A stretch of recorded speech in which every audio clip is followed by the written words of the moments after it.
Why do UPSC CSE toppers with sociology optional recommend Vikash Ranjan sir's sociology courses at Triumph IAS, where strategy meets conceptual clarity and results follow?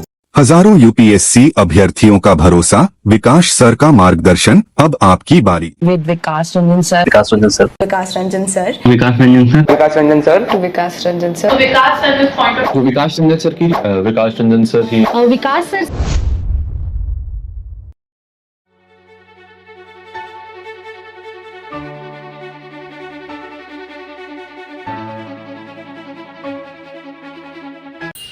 Hello, मेरा नाम अनिमेश मिश्रा है। Civil service exam 2025 में इस साल मैंने all India rank 428 हासिल किया है। इस वीडियो के माध्यम से मैं ट्राई करूँगा शेयर करने का वो टॉपिक्स मेंस के लिए जो कभी कभी एस्पिरेंट्स और ख़ासकर जो फर्स्ट टाइम मेंस लिख रहे हैं वो मिस कर जाते हैं। तो होता ये है कि बहुत बार जो बेसिक एरियाज़ हैं वो तो कवर हो जाते हैं लोगों के, जैसे हिस्ट्री हो गया, आपका मॉडर्न हिस्ट्री हो गया, आपका पॉलिटी हो गया या फिर आपका इकोनॉमी हो गया, वो लोग कवर कर लेते हैं। लेकिन छोटे छोटे एरियाज़ जो हैं, जो क्वेश्चंस उसके जिससे रिपीटेडली आते हैं या वो टॉपिक्स जिससे क्वेश्चंस ऑलमोस्ट बहुत ही रेगुलर इंटरवल पे क्वेश्चंस पूछे जाते हैं, वो एस्पिरेंट्स मिस कर देते हैं और उसकी वजह से जो मार्क्स है उनका वो सब ऑप्टिमल हो जाता है। तो जो मैंने एक्सपीरियंस किया था अपने फर्स्ट अटैम्प्ट में कि अगर ये छोटे छोटे एरियाज़ मुझे पता होते तो मैं शायद और अच्छा परफॉर्म कर सकता था। तो उस कॉन्टेक्स्ट में मैं ट्राई करूँगा कि लिस्ट करने का पेपर वाइज, पेपर 1, पेपर 2 और पेपर 3 के लिए कि किस तरीके से आप इसको एड्रेस कर सकते हैं और इन टॉपिक्स को आप अपने लिए प्रिपेयर कर सकते हैं। तो अगर मैं GS1 से शुरू करूं तो GS1 में आर्ट एंड कल्चर से अगर मैं शुरू करूं तो बेसिक थीम्स तो सब लोग पढ़ते ही हैं आर्ट एंड कल्चर में, लेकिन मैं ऑल्सो एम्फोसाइज करूंगा कि you should also cover dynasty wise themes. For example, cover dynasties right from rather periods right from वैदिक पीरियड, विच इज़ वैदिक पीरियड हो गया आपका, फिर मौर्यन पीरियड हो गया, गुप्ता पीरियड हो गया, फिर उसके बाद जैसे जैसे क्रोनोलॉजी में आप आगे बढ़ते हैं, ठीक है, इन सारे पीरियड्स के बारे में आप थोड़ा सा कंटेंट रेडी रखिएगा। इसका रीज़न ये है कि अगर आप देखेंगे तो वैदिक पीरियड के सोसाइटी पर सवाल आया था, उसी तरीके से दिल्ली सल्तनत पे पूछा था सवाल एक बार कि उनका साइंस एंड टेक्नोलॉजी के बारे में, उसके कॉन्टेक्स्ट से पूछ चुका है, चोला से पूछ चुका है सवाल। तो मुझे लगता है कि डायनेस्टीज पे अगर आप प्रिपेयर करते हैं तो काफ़ी हाई चांसेस होते हैं कि वो क्वेश्चंस आ सकते हैं और आपके अच्छे आंसर्स उसमें निकल सकते हैं। तो कुछ डायनेस्टीज जैसे विजयनगर हो गए, आपके गुप्ताज हो गए, मौर्यंस हो गए आपके, उसके अलावा वैदिक पीरियड के बारे में डेफिनेटली आप प्रिपेयर कर सकते हैं। उसी तरीके से और भी कुछ डायनेस्टीज़ हैं जैसे कुशाण्स के बारे में आप थोड़ा सा देख सकते हैं, ठीक है। तो इन सब के बारे में आप थोड़ा सा कंटेंट रेडी रखिएगा। उससे होगा ये कि अगर क्वेश्चंस इन डायनेस्टीज से आते हैं तो आप डायरेक्टली आंसर कर सकते हैं। सेकंड चीज़ जो मैं एम्फोसाइज करना चाहूँगा वो है कि ज्योग्राफी में भी देयर आर सर्टेन एरियाज जहाँ से क्वेश्चंस आते हैं लेकिन लोग उतना अच्छे से प्रिपेयर नहीं करते हैं। फॉर एग्जाम्पल, इकोनॉमिक ज्योग्राफी वाला जो एरिया है, जो सिलेबस का पॉइंटर है, जहाँ से सवाल बनते हैं, तो उसमें जो रिसोर्सेज हैं, आयरन का रिसोर्स हो गया, कोल का रिसोर्स हो गया, उसके अलावा कुछ और रिसोर्सेज जैसे for example rare earth elements अभी न्यूज़ में चल रहा है तो उस पर सवाल बन सकता है आपका। इसके अलावा आपके फिशरीज़ के रिसोर्सेज जो हैं, जो एक्वा जो आपके ब्लू इकोनॉमी से कॉन्टेक्स्ट में जो रिसोर्सेज आपके पास है उस पर सवाल बन सकता है, नेचुरल गैस पे सवाल बन सकता है। तो इन रिसोर्सेज के बारे में भी आप कंटेंट रेडी रखिएगा और उनका डिस्ट्रीब्यूशन इंडिया में कैसे है उसके बारे में भी आप थोड़ा सा प्रिपेयर करके रखिएगा कि इन पर भी क्वेश्चन बनते हैं।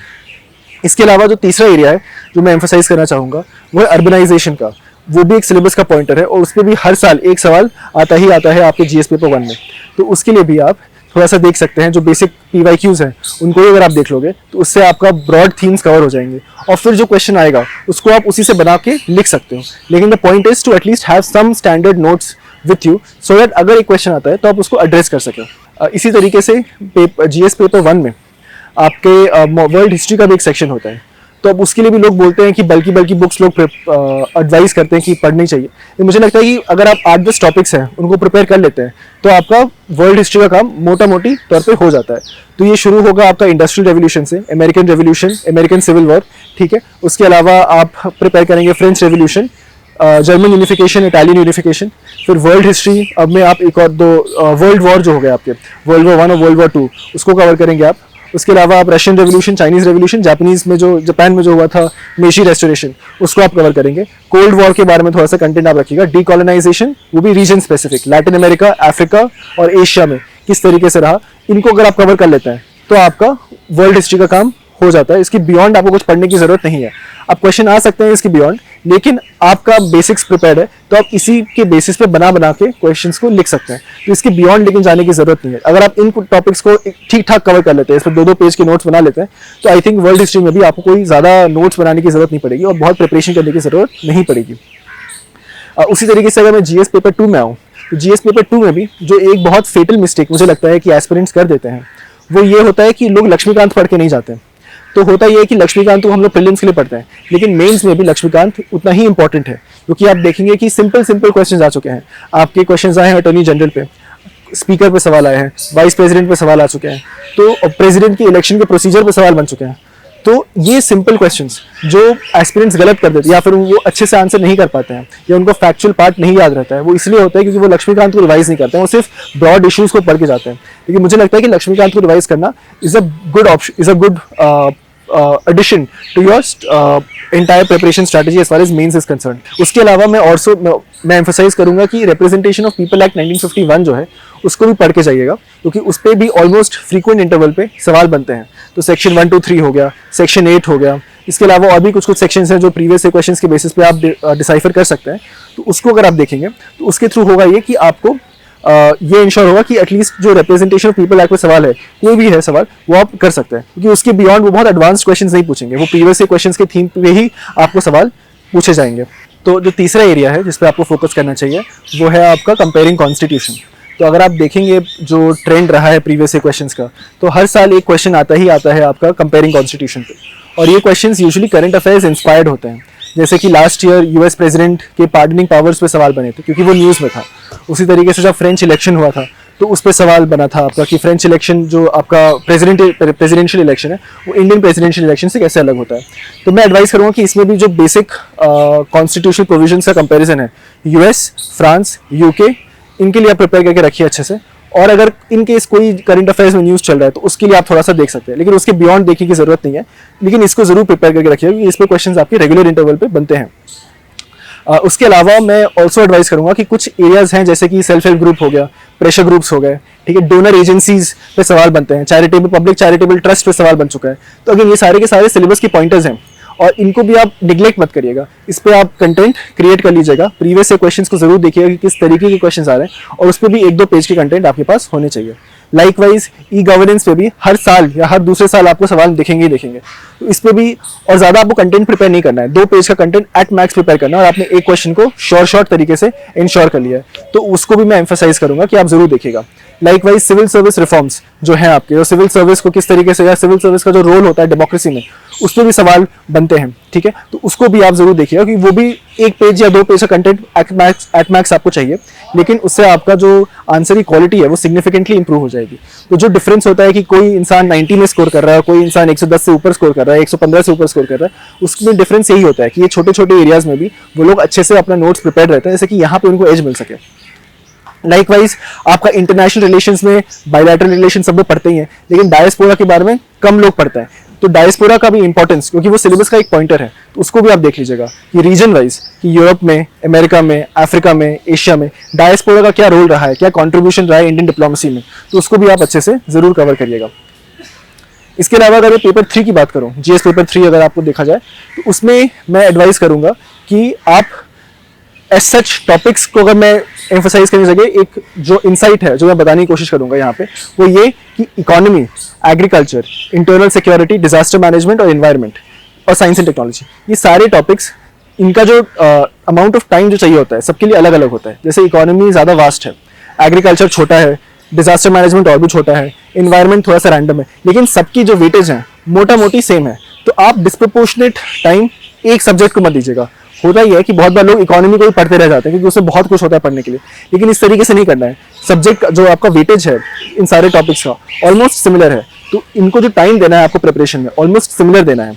एग्रीकल्चर को भी लोग नहीं पढ़ते हैं, तो उसको पढ़ने की ज़रूरत है। तो उस लाइकवाइज लोग डिजास्टर मैनेजमेंट को भी ठीक से नहीं पढ़ते हैं, जो उसमें डिजास्टर्स हैं जो कॉन्स्टेंटली रिपीट करते हैं, साइक्लोन्स हो गए, आपके अर्थक्वेक्स हो गए, इन सब के बारे में लोग नहीं पढ़ते या फिर उसको टेक इट फॉर ग्रांटेड ले लेते हैं कि उन्होंने जीएस ने पढ़ाई है। उसको भी थोड़ा सा ध्यान से पढ़ लीजिएगा डिजास्टर मैनेजमेंट के कॉन्टेक्स्ट में। अगर स्पेसिफिकली मैं टॉपिक्स की बात करूं जीएस पेपर 3 में, तो यहाँ पे मैं कुछ चीज़ों को एम्फेसाइज करूंगा। पहली चीज़ ये कि इकोनॉमी में अगेन बेसिक्स को पढ़ना जरूरी है। अगर आप देखेंगे कि बजट पे सवाल बन चुका है, आपका जीडीपी कैलकुलेशन पे सवाल बन चुका है, तो ये बेसिक एरियाज हैं। तो इसको मैं जरूर एडवाइस करूंगा कि आप जो बेसिक एरियाज हैं, जैसे कि जीडीपी क्या होता है, फिस्कल डेफिसिट क्या होता है, बजट के कंपोनेंट्स क्या क्या हैं, बैलेंस ऑफ पेमेंट क्या होता है और इसके कंपोनेंट्स क्या क्या हैं, उनको आप जरूर अच्छे से प्रिपेयर करके रखिएगा, क्योंकि इन बेसिक एरियाज पे भी सवाल बनते हैं आपके। उसके अलावा अगर मैं एग्रीकल्चर की बात करूं, तो एग्रीकल्चर में इरिगेशन का एक एरिया है जो बहुत इंपॉर्टेंट होता है और उस पर ऑलमोस्ट अगेन रिपीटेडली सवाल बनते हैं। तो माइक्रो इरिगेशन हो गया, ठीक है, इस पर रेनफेड इरिगेशन, रेनफेड एग्रीकल्चर का जो सिस्टम है उसको कैसे किया जाता है, उस पर आपको क्वेश्चंस बनते हैं और इस पे आपको देयरफॉर यू शुड हैव 1 और 2 पेज का कंटेंट रेडी, जिससे आप एटलीस्ट एक क्वेश्चन को इंश्योर कर सकें। लाइकवाइज लैंड रिफॉर्म्स पे सवाल बनते हैं। लैंड रिफॉर्म्स कितना सक्सेसफुल रहा या क्या रीजंस रहे लैंड रिफॉर्म्स के फेलियर के। अगेन इसमें भी 1 या 2 पेज का content will suffice for any type of question that comes as far as this topic is concern. उसके अलावा कुछ और टॉपिक्स हैं, जैसे कि पीडीएस हो गया आपका, जिस पीडीएस पे भी सवाल बनता है। आपका एमएसपी हो गया, उस पर भी आप देखेंगे कि सवाल फ्रेम होते हैं। लाइकवाइज फूड प्रोसेसिंग इंडस्ट्री हो गया, अगेन सिंपल सवाल बनता है लेकिन बनता जरूर है। तो इन सब पे भी आप अगर एक पेज का कंटेंट रेडी रखेंगे तो चाहे कोई भी सवाल बने आपका, आप इसको इजीली एड्रेस कर सकते हैं। और यही होता है, जीएस पेपर 3 जो है आपका काफी प्रिडिक्टेबल और काफी स्टैंडर्डाइज्ड है। इसमें अगर आपके पास कंटेंट रेडी रहता है, 1 पेजर नोट्स आपके पास रेडी रहते हैं, तो it will be very beneficial. अगर आप फाइनली एग्जाम में जाओगे तो आपको रेप्लिकेट करने में ईजी होगा और आपका कंटेंट, क्योंकि आपने पहले से प्रिपेयर करके रखा हुआ है, तो अच्छा डिलीवर होगा। उसके अलावा डिजास्टर मैनेजमेंट की अगर मैं बात करूँ तो यहाँ पर जैसे मैंने बताया कि जो डिजास्टर्स हैं, अर्थक्वेक हो गया, सुनामी हो गया, साइक्लोन्स हो गया, उनके बारे में आपको पता होना चाहिए कि क्या वे फॉरवर्ड हो सकता है डिजास्टर मैनेजमेंट के कॉन्टेक्स्ट में, नॉट ज्योग्राफी के कॉन्टेक्स्ट में। एक और चीज़ जो मैंने ऑब्जर्व की है वो ये कि यूपीएससी में आप देखेंगे कि एग्जाम्पल्स ही पूछे जाते हैं कि पिछले 10-15 साल में अर्थक्वेक्स जो हुए हैं उनके एग्जाम्पल्स दीजिए इंडिया के कॉन्टेक्स्ट में, या जो आपके तो इन चीज़ों के लिए भी आप प्रिपेयर कर सकते हैं। जैसे कि इंश्योर करें आप कि अगर इस टाइप के फैक्चुअल सवाल ही पूछे जाएं तो वो आप रेडी रहें आंसर करने के लिए। उसके अलावा इन्वायरमेंट की अगर मैं बात करूं तो इन्वायरमेंट में क्लाइमेट चेंज से रिलेटेड जो आपके प्रोटोकॉल्स हैं, क्योटो प्रोटोकॉल हो गया, जो आपका पेरिस एग्रीमेंट था उस पर सवाल बन चुका है। आपका जो ग्लासगो समिट था, जो इंडिया का पंचामृत टारगेट था, उस पर सवाल बन चुका है। तो इन सारे टारगेट्स को भी आप रेडी रखिएगा, क्योंकि इस पे सवाल डायरेक्टली फैक्चुअल सवाल बन सकता है और इसमें अगर आपको आता है तो आप इजीली हाई स्कोर कर सकते हैं। नहीं आता होगा तो फिर your scores will get reduced compare to someone who has memorised these things. तो ये कुछ एरियाज थे जो मेरे एनालिसिस से और जो मेरा असेसमेंट रहा है मेंस देने का, 4 बार मैंने मेंस लिखा है, तो जो मुझे लगा कि ये टॉपिक्स जो स्टूडेंट्स यूजुअली मिस कर जाते हैं, ये करंट अफेयर्स के स्पेसिफिकली टॉपिक्स नहीं है, ये वो टॉपिक्स है जो आपके सिलेबस में ही मेंशन है, लेकिन होता ये है कि हम लोग इनको एम्फेसाइज नहीं करते हैं या हम लोग इनके नोट्स नहीं बनाते हैं या हम लोग मिस कर जाते हैं इनको टॉपिक्स को। तो मैं चाहूँगा कि इस साल जब आप मेंस दे रहे हैं तो एटलीस्ट इंश्योर करें कि ये सारे प्रिडिक्टेबल एरियाज जो हैं जिन पे high frequency of questions frame होते हैं उसको आप अच्छे से प्रिपेयर करके रखें, जैसे कि अगर इन पे सवाल आते हैं तो आप अच्छा क्वालिटी कंटेंट डिलीवर कर सकें और आपका जो थिंकिंग टाइम है जो एग्जाम में लगता है ऐसे क्वेश्चंस को अटेम्प्ट करने पे वो काफ़ी कम हो जाए। एक और चीज़ जो मैं एम्फेसाइज करना चाहता हूँ कि मेंस के टाइम पे आप बहुत सारे टेस्ट्स पे फोकस मत करिएगा। मैंने जैसे कि एक टेस्ट सीरीज लिया था जीएस पेपर्स के लिए और उसको मैंने रिलीजियसली फॉलो किया था, नेक्स्ट आईएएस का। उसके अलावा मेरे जो मेंटर थे उत्कर्ष शुक्ला सर, जो मेंटर 8 के हैं, उनसे भी मैंने कुछ इनपुट्स लिए थे जिसकी वजह से मेरे आंसर की जो क्वालिटी है वो इम्प्रूव हुई थी। तो इसके अलावा मैंने मेंस के लिए कुछ एडिशनल काम नहीं किया था और मेरे स्कोर्स इस साल 423 के अराउंड थे। तो मैं बोलूँगा कि मेंस बहुत कॉम्प्लिकेटेड नहीं है अगर आप एक स्ट्रक्चर्ड तरीके से सारा चीज़ करते हैं और आपका जो नोट्स हैं वो सही से प्रिपेयर्ड है, अगर आपने प्रीवियस ईयर क्वेश्चंस को टाइमली अच्छे से लगाया हुआ है और आपको पता है और आपने ये इंश्योर किया कि आपका सिलेबस का कवरेज और रिवीजन ठीक ठाक हुआ है, तो जीएस पेपर्स में यू कैन इजीली इंश्योर कि आप 420 प्लस स्कोर कर सकते हैं। काफ़ी प्रिडिक्टेबल, बहुत ही स्ट्रक्चर्ड रहता है, तो इस तरीके से आप अपना प्रिपरेशन कर सकते हैं। तो मेंस 2026 के कॉन्टेक्स्ट में मैंने ट्राई किया आपको एम्फेसाइज करने का कि क्या क्या टॉपिक्स हैं जो आपके लिए इंपॉर्टेंट हो सकते हैं, स्टैटिक के टॉपिक्स जो इंपॉर्टेंट हो सकते हैं, जो पढ़ना चाहिए आपको, जो कभी कभी मिस हो जाता है। तो इस मैं आशा करता हूँ कि ये शायद आपके लिए यूजफुल होगा और इससे आपके प्रिपरेशन को और स्ट्रीमलाइन करने में मदद मिलेगी। इसके अलावा जो एस्पिरेंट्स इस साल प्रिपरेशन, इस साल मेंस नहीं लिख रहे हैं और जो फ्यूचर के लिए एम कर रहे हैं, उनके लिए मैं यही एडवाइस करूँगा कि आप ये इंश्योर करिए कि मेंस के जो सिलेबस है उसके जो पॉइंटर्स हैं उस पर आपके पास कंटेंट अच्छे से रहना चाहिए, coupled with your previous year questions. होता यह है कि हम लोग कंटेंट जो आपको कोचिंग से मिलता है उसके थ्रू हम लोग प्रिपरेशन करते हैं, हम लोग सिलेबस को हमेशा भूल जाते हैं या हम लोग प्रीवियस ईयर क्वेश्चंस को भूल जाते हैं। तो अगर आप पहले अब प्रिपरेशन शुरू हुआ है या आपने मेंस नहीं लिखा है और आप आगे का टारगेट कर रहे हैं, तो मैं एक चीज़ जरूर एडवाइस करूंगा कि प्रीवियस ईयर क्वेश्चंस और सिलेबस को एज अ स्टार्टिंग पॉइंट रखें और उसके थ्रू अपने कंटेंट को मॉडिफाई करें या उसको अपने कंटेंट को, उस प्रिज्म को यूज़ करें कंटेंट को देखने के लिए।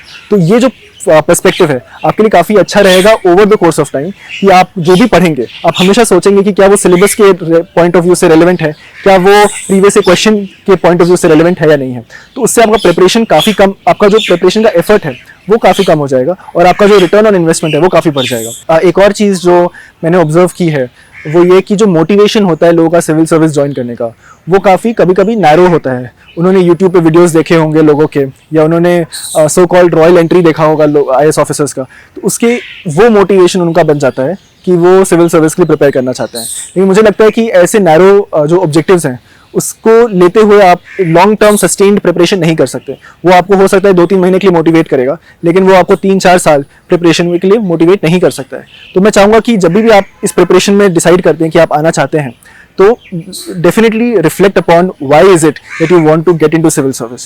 What is the raison d'etat, the reason for existence which you want to derive from being in civil service, and what is it that you want to achieve by being in civil service. What is it that you will be able to contribute. जब आप इन questions को, जो बहुत ही simple questions हैं, जब आप reflect करेंगे और अगर आपको उसके आंसर्स मिलते हैं वो वाले जो आपको लगता है कि सही में can motivate you through out your preparation, जो 1 साल का जरूरी नहीं कि हो, 2-3 साल लग सकते हैं, हो सकता है उससे भी ज़्यादा लगे। एक और एरिया जो एस्पिरेंट्स के दिमाग में रहता है वो है प्लान बी का कॉन्सेप्ट। तो plan B is definitely important है और सारे एस्पिरेंट्स जो इस प्रिपरेशन में जाते हैं उनके पास प्लान बी होना चाहिए। उसमें मैं 2 चीज़ बताऊंगा। पहली बात ये कि जब आप पहला 2 अटेम्प्ट दे रहे हैं तो आपको प्लान बी के एग्जीक्यूशन के बारे में नहीं सोचना है। आपके दिमाग में होना चाहिए कि हाँ मेरे पास एक प्लान बी है, लेकिन उसका एग्जीक्यूशन कैसे होगा, कब किया जाएगा, उसके बारे में आपको पहले 2 अटेम्प्ट्स में नहीं सोचना है। अगर पहले 2 अटेम्प्ट्स में आपका प्रीलिम्स भी क्वालिफाई नहीं हो रहा है, then you should start thinking about कि किस तरीके से आप प्लान बी को ऑपरेशनलाइज कर सकते हैं, किस तरीके से एग्जीक्यूट कर सकते हैं। इसमें भी जो आपका बैकग्राउंड है उसके हिसाब से आप प्लान बी अपना डिसाइड कर सकते हैं। जैसे कि मैंने डिसाइड किया था कि मैं कैट का एग्जाम दूंगा और मैं MBA के रूट में चला जाऊंगा। उसके अलावा मैंने पॉलिटिकल कंसल्टिंग फर्म पे भी अप्लाई किया था, नेशन विद तमो करके, और वहाँ पे मेरा सिलेक्शन हो गया था। उनका एक प्रोग्राम होता है ILP UPSC करके, तो उसके थ्रू मेरा सिलेक्शन हो गया था। तो उसमें मैं ज्वाइन करने वाला था अपने 4th अटेम्प्ट के बाद। और मैं ये भी एम्फेसाइज करना चाहूँगा कि देयरफॉर अगर आपके पास प्लान बी रहता है तो it gives you a sense of ease. तो जो एस्पिरेंट्स शुरू कर रहे हैं अपना प्रिपरेशन, उनके लिए भी इंपॉर्टेंट है कि आपके पास कुछ आइडिया रहे, कुछ नोशन रहे आपके पास कि प्लान बी क्या होना चाहिए। उसका एग्जीक्यूशन ऑफ कोर्स आप बाद में कर सकते हैं, 2 अटेम्प्ट के बाद, एज आई मेंशन, आप कर सकते हैं। इसके अलावा मैं एक और चीज़ जो मैंने ऑब्जर्वेशन है, जो मेरा 4 साल के प्रिपरेशन के टाइम पे जो मैंने ऑब्जर्व किया है, वो ये कि कुछ लोग एग्जामिनेशन को as a way of life बना देते हैं, कि उनके लिए बन जाता है कि एग्जामिनेशन ही मेरे लिए सब कुछ है और वो उनका पूरी लाइफ एग्जामिनेशन के अराउंड ही सेंटर्ड रहती है। Now there is a huge opportunity cost that one pays when one is in UPSC का प्रिपरेशन। वो फ्रेंड्स से टच में नहीं है, वो अपना इनकम उनका लॉस होता है। There is a lot of opportunity cost therefore both monetary and non monetary that is involved in this. तो देयरफॉर एग्जामिनेशन को बस एग्जामिनेशन की तरह ही हम लोग को रहने देना चाहिए। हम लोग को ये इंश्योर करना चाहिए कि हम लोग एग्जामिनेशन को बहुत सीरियसली ना लें, इन अ सेंस कि अगर आपका नहीं होता है सिलेक्शन तो उसको अपना सेल्फ रिस्पेक्ट पे ना उसको लगाएं, या फिर उसको अगर नहीं होता है तो उससे आप अपना डिमोरलाइज ना हो जाए कि आप कुछ नहीं कर सकते लाइफ में, क्योंकि बहुत सारी चीज़ें जो लाइफ में आप कर सकते हैं, अपॉर्चुनिटीज़ बहुत सारे हैं। ये सिर्फ एक पाथ है जिसके थ्रू आप सर्व कर सकते हैं नेशन को, बहुत सारे और पाथ भी हैं। तो एग्जामिनेशन को therefore be a little professional when you are dealing with examination as well.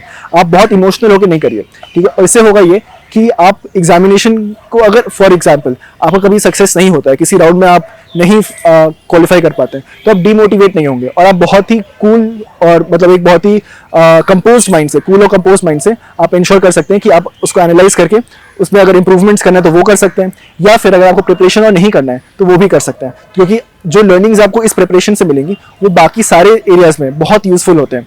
तो देयरफॉर आई वुड से कि आप एग्जामिनेशन को therefore as a positive mindset से देखिए कि उसमें आप क्या चीज़ लर्न कर सकते हैं, लेकिन एट द सेम टाइम उससे बहुत इमोशनली अटैच भी मत होइएगा। तो इसके थ्रू मैं इस चीज़ के थ्रू मैं अपना वीडियो कंक्लूड करना चाहूँगा और मैं DKT चैनल का शुक्रिया अदा करूँगा कि उन्होंने मुझे ये प्लेटफॉर्म दिया कि मैं अपने व्यूज़ को शेयर कर सकूँ और जो एस्पिरेंट कम्युनिटी है उनसे मैं कनेक्ट कर सकूँ। Thank you.